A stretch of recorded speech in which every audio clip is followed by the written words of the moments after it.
yet another week of class. We are already in our 6th week of the semester, which is just astounding to me, but here we are. As you have likely noticed, Orbitz has decided to join us once again for this week's lecture.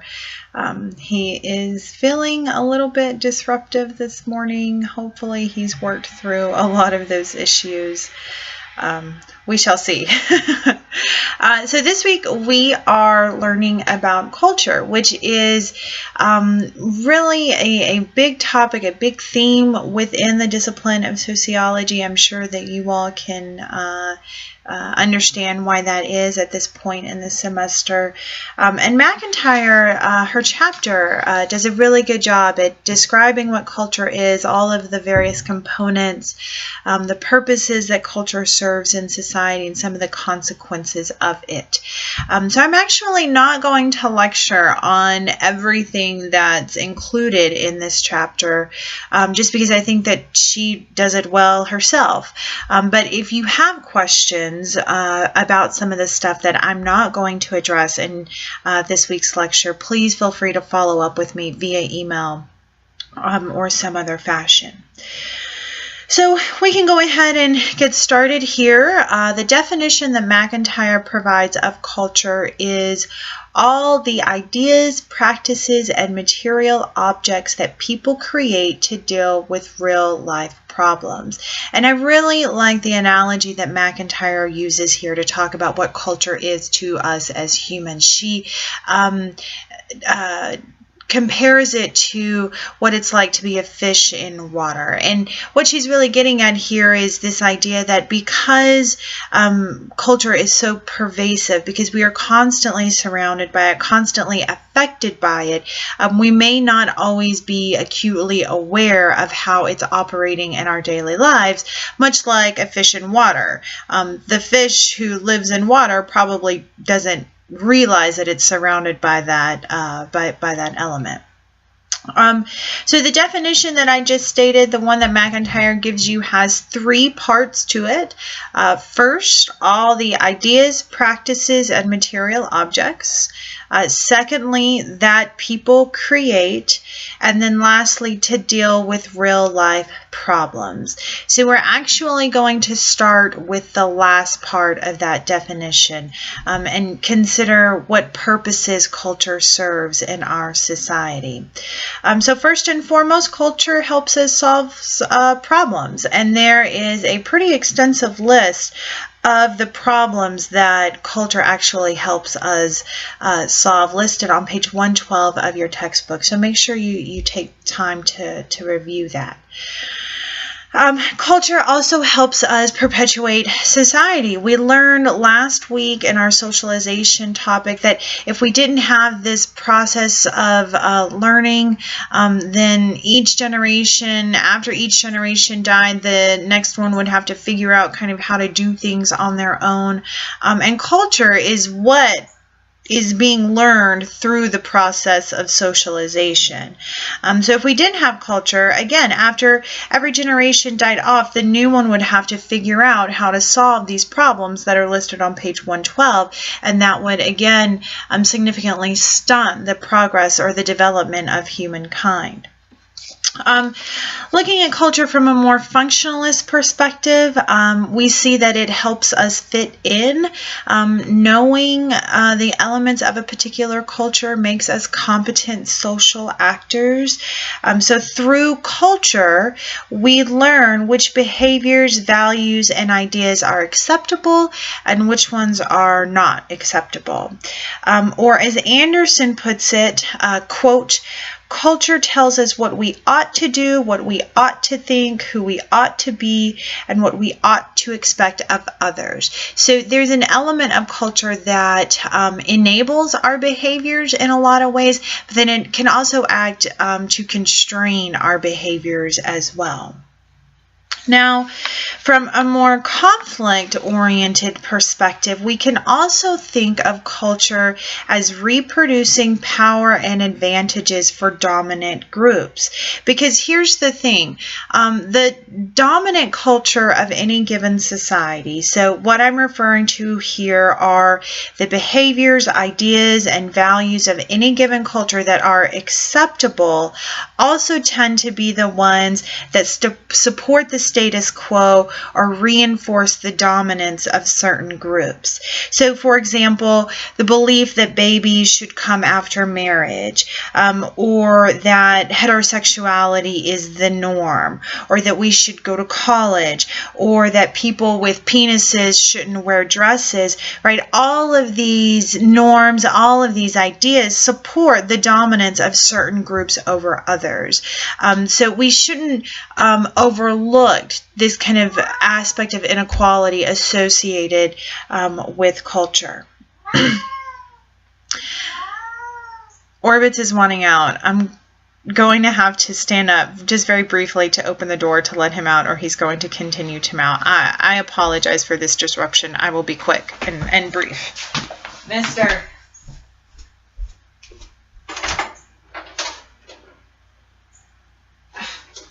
Get out, little kitty boy. You're being naughty. Okay, I apologize. And now you were able to bear witness to my partner's extensive Lego Star Wars Lego collection that he likes to display on the bookcase behind me and our ironing board. I apologize for that unprofessionalism. Okay, so those are the things that culture does for us. And just to kind of recap, it solves problems, it perpetuates society, it helps people fit in, and it also works to reproduce power and advantages. So, but what exactly is culture? There are two types of culture. Material culture, which are the tangible things that we can see and that we can feel. And then there's also non-material culture. So these are intangible things, stuff that we can't see or we can't feel.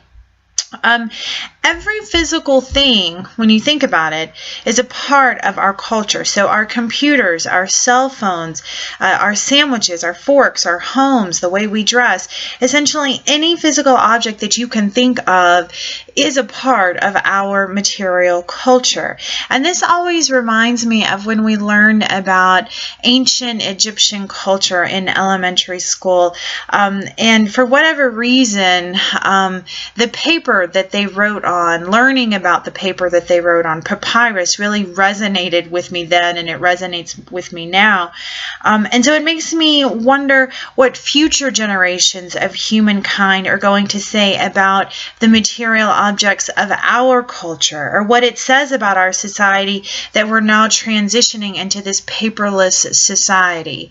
And so whenever you see shifts in the way material culture is being used in any given society, right, that is something significant to take note of, and says something about the structure of that society more generally or larger. Non-material culture includes symbols, language, norms, sanctions, values, and beliefs. I am not going to lecture on these things because MacIntyre does a really great job of explaining what they are. But again, if you have questions about what these elements are or the significance of them, please follow up with me. So that is what culture is. It's a very awkward way to say that. Culture involves both material and non-material aspects. Something else I wanted to touch on is the idea that culture is created and maintained by human action and interaction. So this may sound like an obvious statement, but when we've discussed culture from above, it makes it seem as though all of these elements of culture are forced upon us and that we're socialized into them without any control. And so it's important to emphasize the fact that every day in our daily lives, we actually create and reinforce the culture that we're surrounded by. There very much is this human activity involved in these cultural processes. We refer to this as this social construction of reality. Okay, so the last thing I wanted to touch on is this idea of ethnocentrism and cultural relativism. And this isn't something that MacIntyre touches on in the chapter, so make sure that you understand what I'm getting at here, and if not, follow up with me. So ethnocentrism entails viewing other peoples and their customs and norms as inferior to one's own people's customs and norms. So ethnocentrism occurs when people view other cultures as wrong or weird or bad or basically inferior to their own. And the consequences of ethnocentrism are profound and range in severity. It includes discrimination, prejudice, violence towards people. A good example of ethnocentrism in action would be the way English settlers treated American Indians, right? They were viewed and spoken about as being savage, which led to the near genocide of this group, right? That was a very severe, dramatic result of ethnocentrism. So sociologists try to rely on cultural relativism when we're studying other cultures. This is the belief that in order to really understand another culture, you have to examine it through the eyes of the people of that culture. There's very much a symbolic interactionist component involved with this perspective. In order to understand another culture, you first have to understand how they define that reality, which may be different than how your own culture defines that reality. One last point about ethnocentrism that I think is a little bit less obvious than the ones that I just made. Ethnocentrism also results in an insider's bias.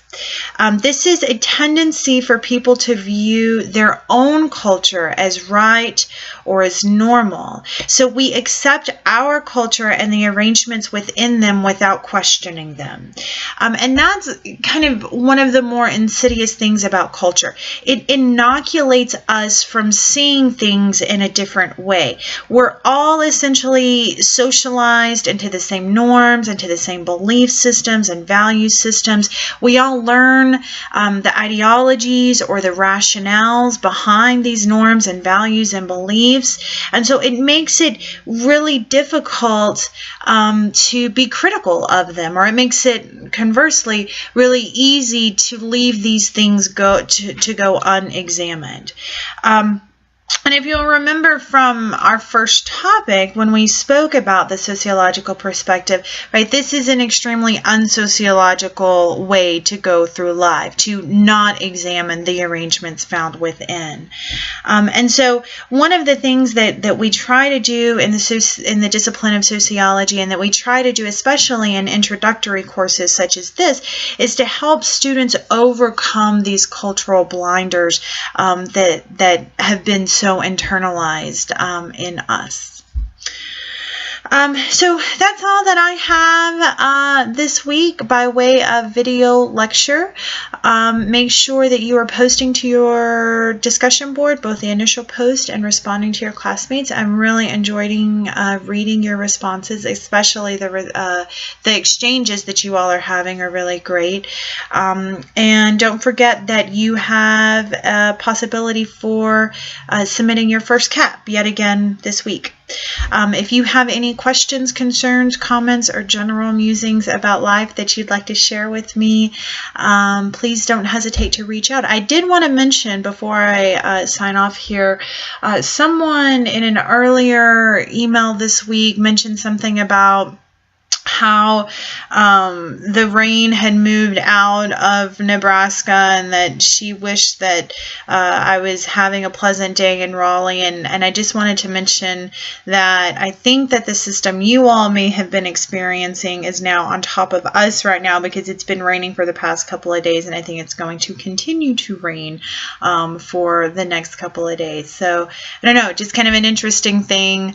We're separated by quite a bit of physical distance, but you know, it's just interesting how the weather will work that way. I'm going to stop rambling. Orbitz is knocking at the door to get back in. I will talk to you all next week. Bye.